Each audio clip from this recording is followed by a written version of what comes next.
കേരളത്തിലെ പ്രസ്റ്റീജിയസ് ആയ ഒരു ഓർഗനൈസേഷനിൽ മികച്ച ശമ്പളത്തിൽ ഉയർന്നൊരു ജോലി, ഇതാണ് ഹൈക്കോടതി എക്സാമിനേഷൻ പാസ്സാകുന്ന നിങ്ങളെ കാത്തിരിക്കുന്നത്. ഈ എക്സാമിനേഷൻ 3 സ്റ്റേജസ് ആയിട്ടാണ് നടക്കുന്നത്. ഒരു objective examination, descriptive examination, interview. Objective എക്സാമിനേഷനിൽ 100 ക്വസ്റ്റ്യൻസ് ആണ് ചോദിക്കുന്നത്.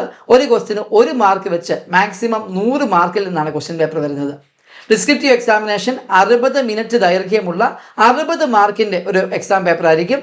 എഴുത്ത് പരീക്ഷയാണ് നടക്കുന്നത്. അടുത്തൊരു ഇന്റർവ്യൂ ആണ്, ഒരു പേഴ്സണാലിറ്റി അസസ്മെന്റ് ടെസ്റ്റ് ആണ്. 10 മാർക്കിന്റെ ഇന്റർവ്യൂ ആണ് അവിടെ നടക്കുന്നത്. മൂന്നിന്റെയും കൂടെ കമ്പൈൻഡ് മാർക്കായ 170 മാർക്കിൽ നിന്നാണ് നിങ്ങളുടെ റാങ്ക് ഡിസൈഡ് ചെയ്യുന്നത്. ഇവിടെ ഓർത്തിരിക്കാനുള്ള മറ്റൊരു ട്വിസ്റ്റ് എന്ന് പറയുന്നത്, ഒബ്ജക്റ്റീവ് എക്സാമിനേഷനും ഡിസ്ക്രിപ്റ്റീവ് എക്സാമിനേഷനും ഒരു ദിവസമാണ് നടക്കുന്നത്. രാവിലെ ഒബ്ജക്റ്റീവും ആഫ്റ്റർനൂണിൽ സെഷനിലാണ് ഡിസ്ക്രിപ്റ്റീവ് സാധാരണയായി നടന്നു വരുന്നത്. എന്നിരുന്നാലും നിങ്ങൾക്ക് ഒബ്ജക്റ്റീവ് പരീക്ഷയിൽ ഒരു മിനിമം മാർക്ക് കിട്ടിയെങ്കിൽ മാത്രമേ നിങ്ങൾ ഡിസ്ക്രിപ്റ്റീവിന്റെ പേപ്പർ ഇവാലുവേഷന് വിധേയമാക്കത്തുള്ളൂ. അതായത് ഒബ്ജക്റ്റീവ് പരീക്ഷയിൽ ഒരു മിനിമം കട്ട് ഓഫ് മാർക്ക് അവർ ഡിസൈഡ് ചെയ്യും. ആ കട്ട് ഓഫ് മാർക്ക് ക്രോസ് ചെയ്യുവാണെങ്കിൽ മാത്രം നിങ്ങൾ ഡിസ്ക്രിപ്റ്റീവിന്റെ പേപ്പർ ഇവാലുവേഷന് വിധേയമാക്കത്തുള്ളൂ. കാര്യം മറക്കാതിരിക്കുക. അപ്പോൾ ഒബ്ജക്റ്റീവ് പരീക്ഷയുടെ കഴിഞ്ഞ വർഷത്തെ ട്രെൻഡ് നോക്കുവാണെങ്കിൽ 100 മാർക്കിൽ 48.5 മാർക്ക് ആണ് കട്ട് ഓഫ് മാർക്കായി ഡിസൈഡ് ചെയ്യുന്നത്. അതായത് 48.5 മാർക്കിന് മുകളിൽ കിട്ടിയ ഒരാളുടെ പേപ്പർ, ഡിസ്ക്രിപ്റ്റീവ് പേപ്പർ ഇവാലുവേഷന് വിധേയമാക്കുകയും അപ്പോൾ ഒബ്ജക്റ്റീവിന്റെയും ഡിസ്ക്രിപ്റ്റീവിന്റെയും കൂടെ ടോട്ടൽ മാർക്കിന്റെ അടിസ്ഥാനത്തിൽ അയാളെ ഇന്റർവ്യൂവിന് വിളിക്കുകയാണ് ചെയ്യുന്നത്.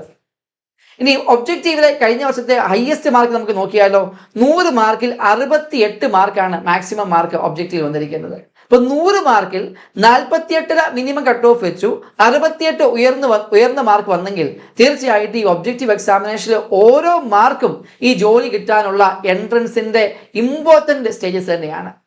ഈ ഓരോ മാർക്കിൽ 10 മാർക്ക് നിങ്ങൾക്ക് കിട്ടുകയാണെങ്കിലോ ആ 10 മാർക്ക് ഉറപ്പിക്കാൻ പറ്റുന്ന ഒരു മേഖലയാണ് മാത്സ് ആൻഡ് റീസണിങ്. എന്താണ് മാത്സ് ആൻഡ് റീസണിങ് പ്രത്യേകത? ചോദ്യം കണക്കാണോ, ഉത്തരം കിട്ടിയിരിക്കും. പരീക്ഷാ ഹോൾ ഇരുന്നുകൊണ്ട് തന്നെ നമുക്ക് ഉത്തരം ഉറപ്പിക്കാൻ പറ്റുന്ന ഒരു ഏരിയയാണ് മാത്സ് ആൻഡ് റീസണിങ്. നമ്മുടെ ആൻസർ കീയിൽ കൃത്യമായിട്ട് നമുക്ക് ആൻസേഴ്സ് കണ്ടെത്താൻ സാധിക്കും. അപ്പോൾ ഉത്തരം ഉറപ്പിക്കാൻ സാധിക്കും. ഹൈ സ്കോറിംഗ് ഏരിയ ആണ്. അതേപോലെ തന്നെ ചില സ്പെസിഫിക് സെക്ഷൻസ് മാത്രമേ റിപ്പീറ്റഡായി ചോദിക്കത്തുള്ളൂ. ഈ സെക്ഷൻസ് നമുക്ക് നോക്കാം. 2014 മുതൽ 2026 വരെയുള്ള വർഷങ്ങൾ നോക്കുകയാണെങ്കിൽ 6 തവണയാണ് ഹൈക്കോടതി പരീക്ഷ നടന്നിരിക്കുന്നത്. ഈ 6 തവണയും മാത്സ് ആൻഡ് റീസണിംഗിൽ ക്വസ്റ്റ്യൻസ് വന്നിട്ടുണ്ട്. 2024 മിനിമം 10 ക്വസ്റ്റ്യൻസ് ആണ് മാത്സ് ആൻഡ് റീസണിംഗിൽ വന്നിരിക്കുന്നത്. ഈ ഒരു ടോട്ടൽ അനാലിസിസ് നടത്തുവാണെങ്കിൽ ഏകദേശം 54% ക്വസ്റ്റ്യൻസ് വന്നിരിക്കുന്ന അരിത്തമെറ്റിക് പാർട്ടിൽ നിന്നാണ്. എന്താണ് അരിത്തമെറ്റിക് പാർട്ട്? നമുക്കെല്ലാം LCM HCF അറിയാം. സ്കൂളിലെ നമ്മൾ പഠിക്കുന്ന കാര്യമാണ് LCM and HCF. LCM and HCF arithmetic പാർട്ടാണ്. ആവറേജ് എല്ലാവർക്കും അറിയത്തില്ല. Average is sum of parameters divide by number of parameters വരുന്ന ബേസിക് ആവറേജ് ക്വസ്റ്റ്യൻസ് ആണ് ചോദിച്ചിരിക്കുന്നത്. അടുത്താണ് ബേസിക് റേഷ്യോ എടുക്കുക, ratios. Okay, time and work.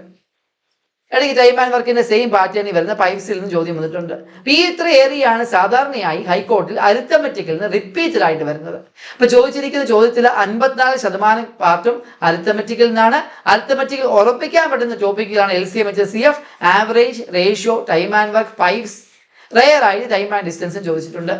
Okay, അടുത്ത നമ്മൾ കാണാൻ പോകുന്ന ടോപ്പിക്കാണ് ജോമെട്രി ആൻഡ് മെൻസുറേഷൻ. ഈ ജോമെട്രി ആൻഡ് മെൻസുറേഷൻ എന്ന് പറയുമ്പോൾ ഒരുപാട് ഇക്വേഷൻസ് പഠിക്കണോ? അങ്ങനെയൊന്നും വേണ്ട. ഇതുവരെയുള്ള ക്വസ്റ്റ്യൻസ് നോക്കുവാണെങ്കിൽ basic area, volume, perimeter based questions മാത്രമാണ് പരീക്ഷയ്ക്ക് വന്നിരിക്കുന്നത്. അടുത്തത് algebra and equations. Almost 10% questions ആണ് ഓൾജിബ്ര ആൻഡ് ഇക്വേഷൻസ് വന്നിരിക്കുന്നത്. ഓൾജിബ്ര ഇക്വേഷൻസ് കേൾക്കുമ്പോഴേ നമ്മൾ ഓടേണ്ട കാര്യമൊന്നുമില്ല. ബേസിക് ഇക്വേഷൻസ് പഠിക്കുന്ന ഒരാൾക്ക് ചെയ്യാൻ പറ്റുന്ന രീതിയിലുള്ള ക്വസ്റ്റ്യൻസ് മാത്രമേ അവിടെ ചോദിക്കത്തുള്ളൂ. അടുത്താണ് നമ്പർ സിസ്റ്റം, അതായത് remainder based questions, number series based questions ഒക്കെ എല്ലാ വർഷവും റിപ്പീറ്റഡായി വരികയാണ്. തീർച്ചയായിട്ടും നമ്പർ സിസ്റ്റം ഏകദേശം 26% കവർ ചെയ്യുന്നുണ്ട്. അപ്പൊ ഈ ഒരു ഏരിയാസ് പഠിക്കുകയാണെങ്കിൽ തന്നെ ഹൈക്കോർട്ടിൽ നല്ല രീതിയിൽ മാർക്ക് സ്കോർ ചെയ്യാനും റാങ്ക് ബൂസ്റ്റ് ചെയ്യാനും നിങ്ങളെ ഹെൽപ്പ് ചെയ്യും. ഇതിനായി ഡോട്ട്സ് അക്കാഡമി നിങ്ങൾക്ക് വേണ്ടി സീരീസ് കൊണ്ടുവരികയാണ്. 2014 മുതൽ 24 വരെ നടന്ന ഹൈക്കോർട്ടിലെ 6 പരീക്ഷകളിലെയും മാത്സ് ക്വസ്റ്റ്യൻസിനെ കൃത്യമായി ഡിസ്കഷനിലൂടെ മുമ്പ് അവതരിപ്പിക്കും. ആ ഡിസ്കഷൻസ് നോക്കി അതേ പാറ്റേണിൽ വരുന്ന ക്വസ്റ്റ്യൻസ് കറക്റ്റ് ആക്കാൻ നിങ്ങളെ ഹെൽപ്പ് ചെയ്യും.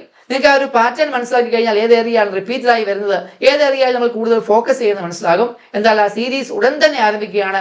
നിങ്ങളുടെ കൃത്യമായി ആ സീരീസ് കാണുക, ആദ്യം മുതൽ തന്നെ കാണാൻ ശ്രമിക്കുക. അങ്ങനെ നിങ്ങൾ ഹൈക്കോടതി പരീക്ഷയിൽ ഉയർന്ന റാങ്ക് നേടാനുള്ള നല്ലൊരു ടൂളായി മാത്സ് ആൻഡ് റീസണിംഗ് നിങ്ങൾക്ക് ഉപയോഗിക്കാൻ സാധിക്കട്ടെ.